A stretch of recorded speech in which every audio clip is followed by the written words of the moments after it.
Според индексот за конкурентност и иновации на Западен Балкан, Македонија е добро рангирана. Овој индекс обезбедува компаративен преглед на состојбите и капацитетите за иновации и конкурентност во регионот. Се анализирале Босна и Херцеговина, Албанија, Србија и Македонија. Центарот за истражување и креирање политики во соработка со фондацијата Конрад Аденауер истакна дека Скопскиот регион е најдобро рангиран од сите останати македонски региони. Од 5 српски региони на листата во првите 20 се сите македонски региони.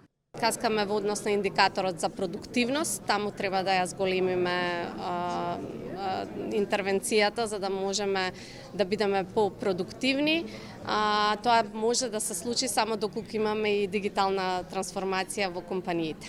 So I think that was a very good contribution, the conference today, to consider where are the sectors where, especially also North Macedonia, can grow in the upcoming years. You know, Konrad Adenauer Foundation is a German foundation. We know that there are a lot of German investments, especially in the automotive industry, but we also know that will be changed in the upcoming years.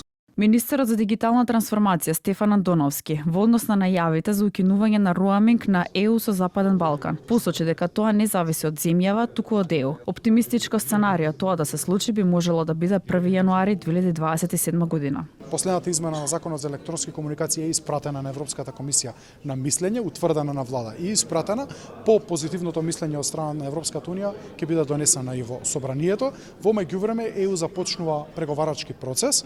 Од наша страна беше поварано номинирање на преговарачи во тој преговарачки процес. Во однос на индексот и во склоп на истражувањето се мереле податоци во однос на извоз, странски директни инвестиции, високотехнолошки производи кои што се произведуваат и истите се анализираат во однос на бруто домашниот производ на регионот по глава на жител на регионот.